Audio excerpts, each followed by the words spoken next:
You're watching the Eternal Tournament Series. And we are back for round 3 of the third ETS weekly of this season. I am Sir Rhino, and joining me in the booth with hopefully less audio issues than earlier is LocoPojo. How you doing, Loco? Oh, I'm doing good. We are looking at an Elysian mid-range deck versus yet more mid-range, FTJ mid-range to be precise. Should be an exciting time. A lot of big beaters going trading back and forth. JadePhoenix's deck is running 4 copies of Seraph and 4 copies of Dawnwalker, so there's a huge amount of value engines going on there. And then on the Elysian mid-range side, we have just a lot of really aggressive things. Predatory Carnosaur to take control of the board, Surso to overrun it, and the Xenon Obelisks to make it much, much bigger and scarier. Yeah, this FTJ list, we've seen Fire Time and Justice in plenty of different combinations, right? Charge Rod does it, or Rise to the Challenge packages. Neither of those are showing up here. This is just a pile of value.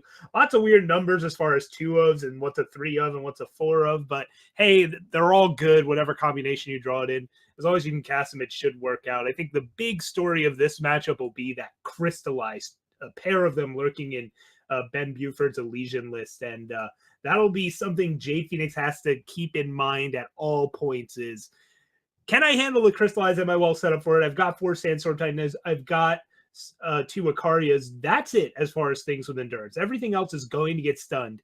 So that'll be, I think, the story of this match and what a lot of the plays revolve around. Yep, if BenBuford draws his crystallizes, which is no guarantee, they're going to be very likely to help him push through for the rest of the game. At the moment, however, he's currently got some power issues. He's only sitting on 2. His initiate didn't get him up to 3, and he's not drawing third, so that'll probably be a bit of a problem against a second mid-range deck. At this point, like that's actually going to be really, really rough for him. He gets to backlash his seek power. Yeah, if I'm going to get stuck on power, so are you, says BenBuford, using that backlash, knowing that when you're tight on power, it's hard to find windows for backlash. The only reason he'd be able to hold it up next turn is if he missed on power, which he kind of does. He finds some depleted power and finds another backlash anyways as Diogo comes down for JadePhoenix. Yep, we see Diogo here versus Dawnwalker. He's got the second backlash, but JadePhoenix is fully set up on power and actually moving up towards Icaria at this point. The backlash on the Seek power didn't really stop him even in the slightest. He's maybe going to have some more difficulty getting to the Icaria, but overall he gets to Desert Marshal this Dawnwalker away. That's a lot of the value robbed out of BenBuford's deck, and Ben's still just trying to set up his force. Yeah, Ben was set up to maybe actually get value off of this backlash on this turn, but the top deck for JadePhoenix there instead was Sandstorm Titan. So backlash won't be hitting this Parliament, as now Buford will probably opt to play out a Surso or a Titan or a World Bear Behemoth. One of them comes out here, and the weapon of choice is World Bear Behemoth, which will get back. Yep. I'm liking JadePhoenix's lineup of answers. The Vanquish here is very, very helpful against the mid-range list. We know that there's going to be a reasonable amount of other stuff happening that's going to help him. And at this point, Buford probably wants to play the Surso so that he can set up Friendly Wisp Sandstorm Titan for a refresh of his hand. Yep, Surso currently dominates this board state. And JadePhoenix, has flyers in hand, but also has a Sandstorm Titan in play, so it's not really going to give him much of an advantage. We might see the Ironthorn come out instead and try and power up future turns. You normally don't see Ironthorn no power be the play, but I think it makes sense with this board state, but opts to go with Sandstorm Titan instead here. That's not awful either way. Certainly having the Ironthorn here would have helped him out for basically getting that Icaria developed. But, we see here is Buford playing Friendly Wisp into False Prince, which is a pretty rare and delightful way to get your 6th power, even though he does not end up drawing it. Yeah, no power there means this backlash is going to be dead for a while. And now JadePhoenix rips the Obliterate off the top, so could clear away this Surso. False Prince represents an okay double block on a unit, but instead takes out the Initiate and tries to set BenBuford back on power, allowing the Surso to survive. I'm not sure I love that decision. It's a pretty mean play. The main thing about it is that it does get BenBuford down to 3 health, which means that he can't really attack progressively anymore. He basically has to play defensive for the rest of the game, and Jade is eventually going to get some flyers or an Icaria, and once his own Sandstorm Titans are out of the picture, like that's just the game. Yeah, Jade has 4 torches in the list. We've already seen 1 get played. He has a pair of obliterates. We've seen one of those get played, but 3 Heart of the Vaults obliterate. 3 torches still remain to try and chip away at Buford's health here. But a second Cerso comes down, and JadePhoenix luckily has a good amount of health and a torch off the top of the deck. Yep. Yeah, I did like that play on the obliterate on the initiate. He knew that he could set up for torches. He knew that he had flyers, and just managed to find a path to victory that didn't involve getting crystallized. So it was really torches, because you can't bank on flyers doing anything when you have 2 Sandstorm Titans in play. But you also knew you weren't under any pressure, so just getting them in reach range was a reasonable line. It's just you could have also done that by obliterating Cerso and hitting A space. Yeah, so it's a pretty reasonable setup there, and we're going to be seeing both players go into sideboards, see what they want to put in. There's a lot of different options available. The mid-range list has all sorts of interesting things, certainly not going for those spirit guides, but could end up with a couple of other options. The protects in particular are very good for defending your single mid-range unit.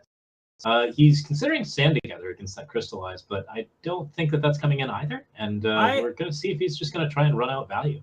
I would hope Stand Together comes in. It's good against both Crystallize and Cerso. So I actually like it in this spot just because you simply have no other answers. You don't have ways to give your other units endurance. It's really a question of, though, if you're bringing that in, what the hell even comes out in this matchup. And that's a bit tougher. Normally Torch isn't the best against mid-range lists, but against Elysian, it actually does have targets like False Prince, which can be real pain for you. So it's not like that's getting cut either. So as nice as Stand Together is, it's really a question of, can you find room for it? Meanwhile, on Ben's side, there's Polymorph. That's pretty good against a mid-range list that has no weapons and no obelisk. You just kind of set it and forget it with that and turn their Seraphs or Dios into less threatening things, or Martial Ironthorn as well, which so I wouldn't mind seeing Polymorph coming in this matchup. Praxis Displacer is also interesting, as it can just get you ahead on board, and in a Dawnwalker mirror, that can be really useful. Yep, can be very, very helpful indeed. Yeah, I think that we aren't seeing any sort of protect options coming in on the 3-color mid-range deck. So that's going to be an interesting decision, but maybe one that will actually pay off. We'll see if it's any better than just going for answers to Crystallize. Other options like that. Certainly Stand Together seems like a powerful card. I would agree with you, Rhino, but here he looks like he's just trying to pressure out with mid-range threats. Yeah, both decks have problems recovering once they're on the back foot, so both players going to go with the strategy of get on board as quickly as possible and keep the pressure going.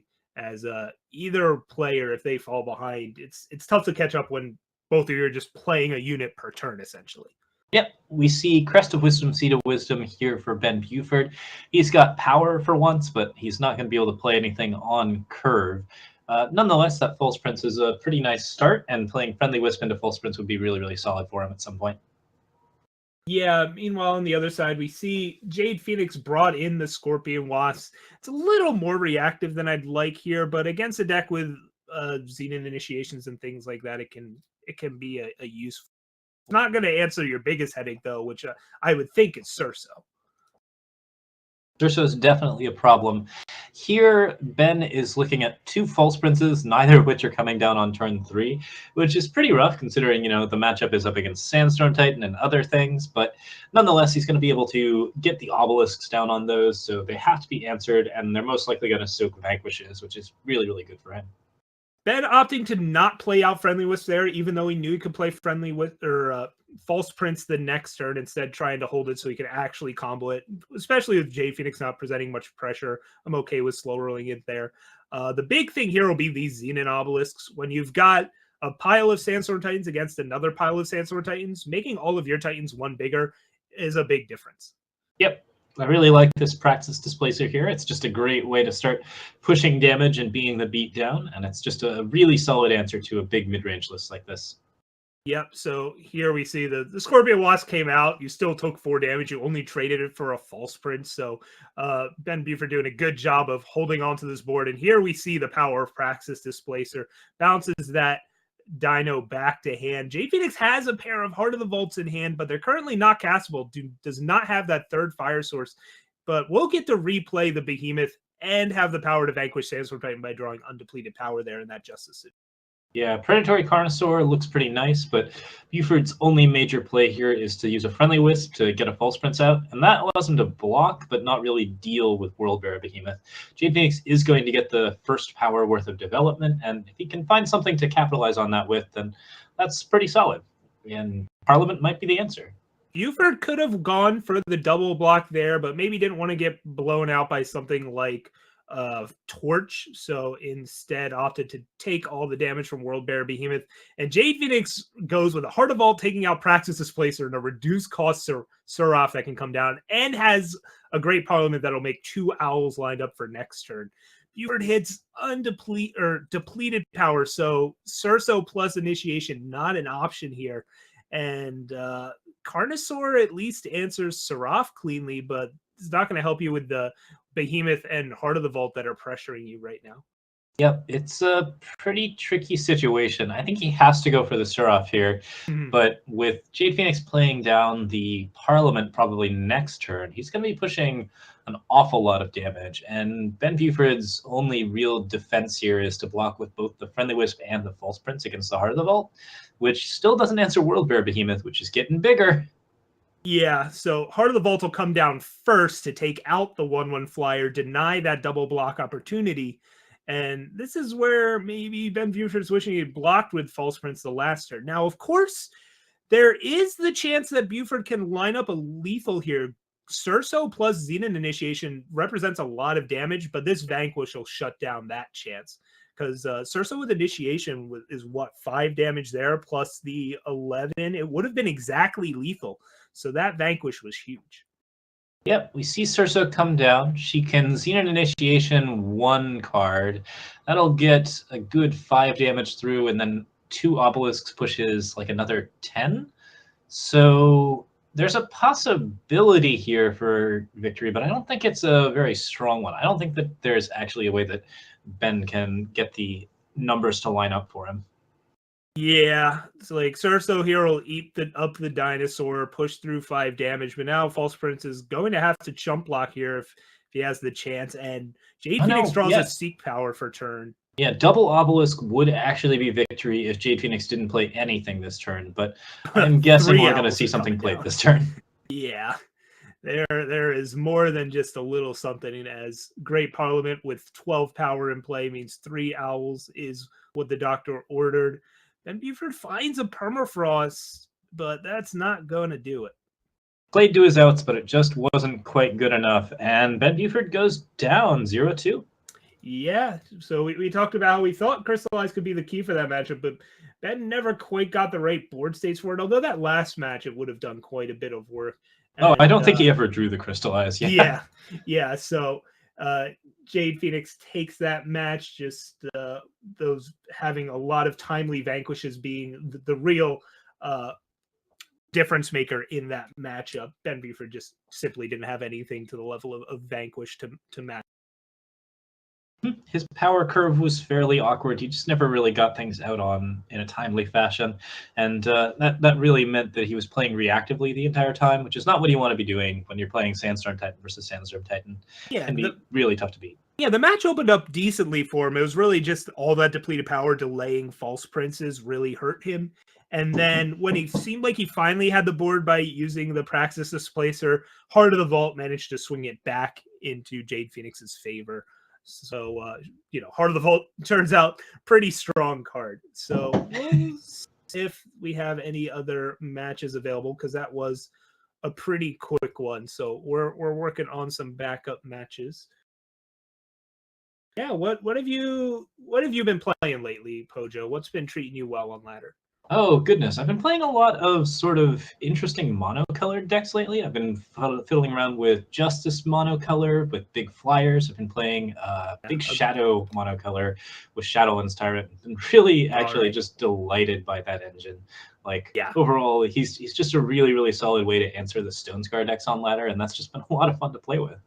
Yeah, Shadowlands Tyrant may be the weakest of the diesel cycle, but that's still a pretty good spot to be, I've found. I've toyed with it myself, and he can do some pretty busted stuff like the rest of them. If you get to untap and start attacking, can generate some real value and gain you a whole lot of life. Yeah, he's also the one that plays the best with Shadow's recursion effects because, of course, like Shadow has all of the recursion effects. So you can really build him into a pretty significant monster, and your opponent's just not going to have an answer for him every single time. It's a delightful time. I was playing around with him in a deck that was like Xenon Nightfall, so you had Lunar Magus, and then I was using Lunar Magus to enable Sentinel's Might, and then like give Shadowlands Tyrant Killer, and then give my whole board plus 20, and it was total nonsense. I would not call the deck great, but when it was going off, it was really going off. Yeah, it's pretty fun stuff. I've also been playing him in like some weird sort of kind of Radiant like tribal decks where basically you run Stonescar Burn, but because you have cards like Dream Snatcher and Steward of the Past and Umbran Reaper, you can basically just play Common Cause and get all of the necessary influence that you want for Champion of Chaos and the like the triple red, triple shadow that makes Radiant decks so very scary. I think actually someone's playing that list in the tournament, so I'm hoping we run into them at some point. Yeah, Common Cause, you can do some really cool stuff with. I think it's been underexplored. Like with Sentinels, Sentinels can have so much fixing built in that you can run Common Cause to then splash something like Infernal Tyrant, who also happens to be a Sentinel, and get some much needed life gain in that deck. Or I've been doing it with Gunslingers a lot, where I was just playing straight Rakano Gunslingers, but splashing Bandit Queen. Three faction Unseen is really fun. And then, as you said, in Xenon, there's Radiance. There's also Cultists. Xenon can have some fixing issues, especially because it doesn't have a crest. And in Life Force, you end up with a lot of Cultists and Radiance. And I've had that on my radar trying to figure that build out. It's pretty delightful stuff.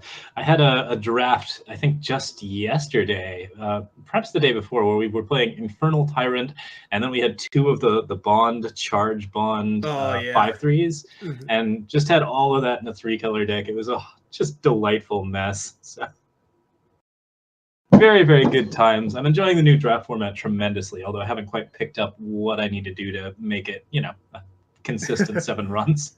Yeah, my strategy for draft so far has been try something incredibly bold and stupid and hope that it gets there. And it absolutely. It's all about experimentation for the first month.